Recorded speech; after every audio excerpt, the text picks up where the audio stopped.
Hello everyone. So let us start with the very first question of capital budgeting chapter. These questions are from the 10 year itself. If you want, you can just refer to this question. I'll be solving all the questions of 10 year. Firstly, we'll read the question and then I've already solved the question. We'll discuss it from here. Okay. So let's start with the first question. I'll be using both Hindi and English language in order to explain the question. Okay. See, this question is basically from NPV, that is the net present value. I hope the basics are clear. If you have any other problem with the basics, then do let me know. I'll make a separate video for that. Okay, let's start with the first question. The Rodex company is considering investment in a machine that produces product X. The machinery will cost rupees 5 lakh rupees. Means जिस machine को हम लेने की बात कर रहे हैं उसकी कॉस्ट कितनी है, इनिशियली कॉस्ट कितनी है, हम कितनी हमारा कैश आउटफ्लो होगा उस मशीन को लेने के लिए, वो है rupees 5 lakh. Okay, in the first year 10,000 units will be produced and the price will be rupees 20 per unit. The volume is expected to increase by 20% and price by 10%.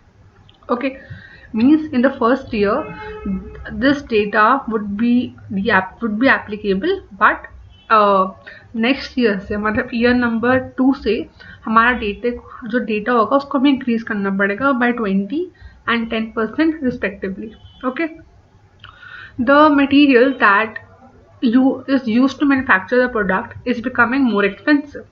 It means the cost would also increase. The cost of production is therefore expected to increase by 15%. The production cost in the first year would be 10. Okay, see, basically in order to summarize this particular paragraph, I'll simply explain that firstly the initial outflow would be 5 lakh rupees. Okay, simple. In the first year 10,000 units would be produced, and the price would be this. The volume means the number of units are expected to increase by 20% and the price is expected to increase by 10%. Okay, the cost of production is currently in the first year at rupees 10, which is expected to increase by 15%. It is as simple as that. Okay, the company uses straight line method for depreciation. You all know that there are two methods. One is straight line, second one is WDV. This company uses straight line method of depreciation. Okay, for tax purposes. There would be no salvage value of the 5-year life. Basically, the life of the machinery is 5 years. Okay, the tax rate is 50%. Discount rate, it would be used in order to calculate the present value, okay, of inflows. Now we need to state that whether the machine should be purchased or not. Okay, see, this decision will be totally based on the NPV. NPV means net present value. अगर हमारी NPV आती है positive, मतलब कि inflow ज़्यादा होंगे outflow से, machinery को परचेज कर लो, अदरवाइज मशीनरी को परचेज नहीं करना. ठीक है, ये क्वेश्चन 2009 में आ रखा है already, so please give due importance to it. I solved this entire question.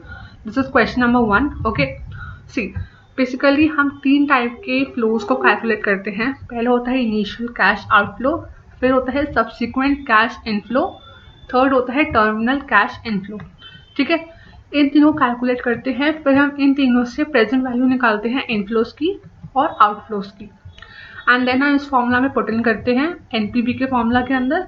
अगर आता है पॉजिटिव तो हमारा आंसर होता है machinery should be purchased, otherwise machinery should not be purchased. Okay, let's start one by one. इस question के अंदर हमारा इनिशियल कैश आउटफ्लो क्या था. सी, मैंने पहले मेंशन किया था यहाँ पे, the machine will cost 5 lakh rupees. ये जो एक्सपेंडिचर है वो किस में होगा, वो होगा ईयर नंबर 0 के अंदर.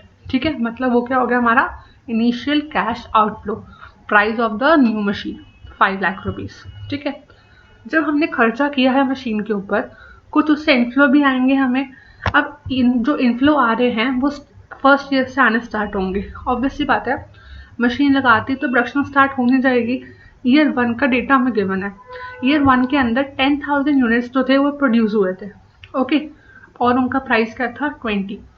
हम एज्यूम करेंगे कि जितने यूनिट्स प्रोड्यूस हुए हैं उतने सोल्ड भी हो गए होंगे, मतलब कि फर्स्ट ईयर के अंदर देखो subsequent cash inflow year number 1 के अंदर जो हमारा डेटा है सेल्स कितनी होंगी, वो सेल्स देखो 10,000 यूनिट्स प्रोड्यूस हुए हैं जिनकी प्राइस क्या है 20 पर यूनिट, मतलब कि कितनी सेल्स हो गई 10,000 इंटू 20 मतलब कि 2 लाख रुपीज़। ठीक है, कितनी सेल्स होगी 2 लाख रुपीज़। उसके बाद उन्होंने पहले मैं आपको एक्सप्लेन करती हूँ ईयर नंबर 0 ईयर नंबर 1 का 2 एंड 5 आपको ऑलरेडी समझ में आ जाएगा ऑटोमेटिकली। ठीक है, सेल्स इतनी होगी। अब कॉस्ट ऑफ प्रोडक्शन क्या थी, देखो यहाँ पे मेंशन था कॉस्ट ऑफ प्रोडक्शन 10 रुपीज़ थी फर्स्ट ईयर की। ठीक है, मतलब 10,000 इंटू 10 कितना हो गया 1 लाख रुपीज़। ठीक है, अब जब मैंने सेल्स में से कॉस्ट माइनस कर दी मेरे पास क्या आ जाएंगी अर्निंग्स आ जाएंगी। यहाँ पे आ गया earnings before depreciation and tax 1 lakh rupees आ गए। इसमें से हम डेप्रिसिएशन को माइनस करते हैं। अब डेप्रिसिएशन कैसे होगी कैलकुलेट वो देखते हैं। देखो मशीन की जो कॉस्ट है कितनी है, वो मशीन की कॉस्ट है 5 लाख रुपीज़। ओके, उन्होंने पहले बोला है कोई सैल्वेज वैल्यू नहीं है, मतलब 5 लाख रुपीज़ कॉस्ट है, 0 सैल्वेज वैल्यू। कितने ईयर्स की लाइफ है मशीन की लाइफ है 5 ईयर्स की, डिवाइडेड बाय 5। मेथड जो यूज हो रहा है कौन सा हो रहा है, स्ट्रेट लाइन हो रहा है। That means depreciation will remain same through out the years. तो 5 lakh minus 0 divide by 5 1 lakh rupees हो जाएगी डेप्रिसिएशन ईच ईयर की। तो मैंने क्या किया है अर्निंग बिफोर डेप्रिसिएशन टैक्स से मैंने डेप्रिसिएशन मैंने माइनस कर दिया, हमारे पास क्या आ गया अर्निंग बिफोर टैक्स।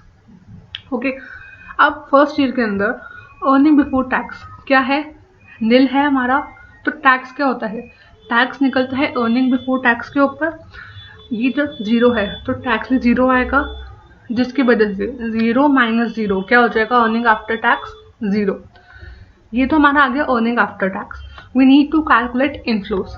इसमें क्या ऐड कर देंगे, इसमें हम ऐड कर देंगे डेप्रिसिएशन ये रही 1 लाख रुपीज़ 1 लाख रुपीज़ ये रही, इसको हम ऐड कर देंगे। आंसर क्या हो जाएगा हमारा इनफ्लोज आ जाएंगे, मतलब कि ईयर नंबर 1 के अंदर जो हमारे इनफ्लोज हैं वो कितने हैं 1 लाख रुपीज़।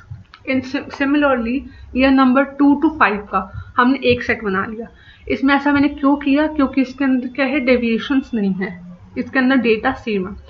इनका हमने अलग अलग क्यों किया, इसमें डेटा का डिफरेंस था इसलिए मैंने 2 अलग अलग बनाए। इसके अंदर डेटा सेम है, कोई डिफरेंस नहीं है, इसलिए मैंने इसका एक ही सेट बना लिया।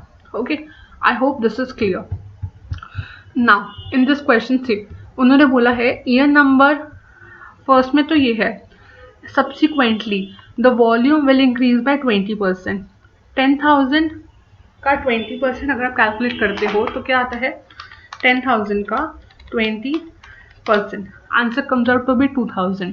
तो 10,000 प्लस 2,000 12,000, 12,000 क्या हो जाएंगी हमारी सेल्स हो जाएंगी, 12,000 सेल्स हो जाएंगी। इसके बाद 12,000 हमारे यूनिट्स हो जाएंगे इनटू प्राइस क्या है, प्राइस देखो प्राइस 20 तो करंटली था, उसने बोला है प्राइस इंक्रीज होगा 10% से। 20 का 10% होता है 2 रुपीज़, मतलब कि 22 हो जाएगा।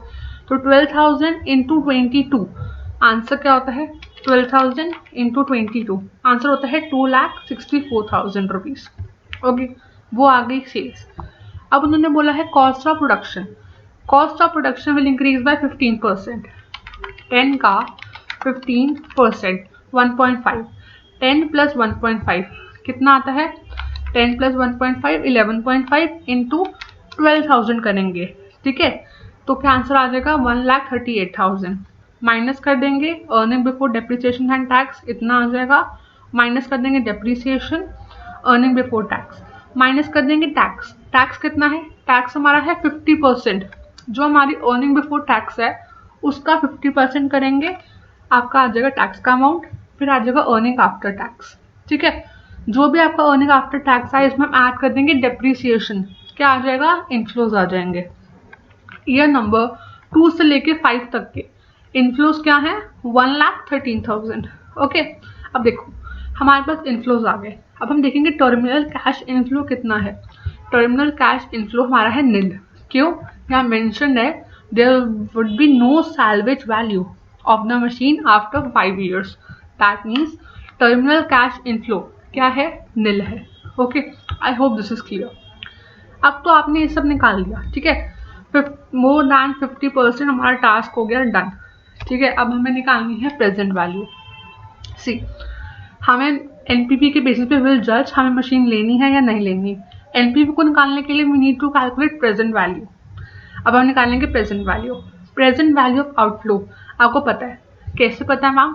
देखो, प्रेजेंट वैल्यू ऑफ आउटफ्लो आपके पास है 5 लाख रुपए. ये कैसे आया? जब हमने इन्वेस्टमेंट करी थी ईयर नंबर 0 के अंदर, मतलब ये तो ऑलरेडी प्रेजेंट वैल्यू निकली पड़ी है हमारे पास आउटफ्लो की, तो हम उसको एज इट इज यूज कर लेंगे प्रेजेंट वैल्यू ऑफ आउटफ्लो निकालने के लिए.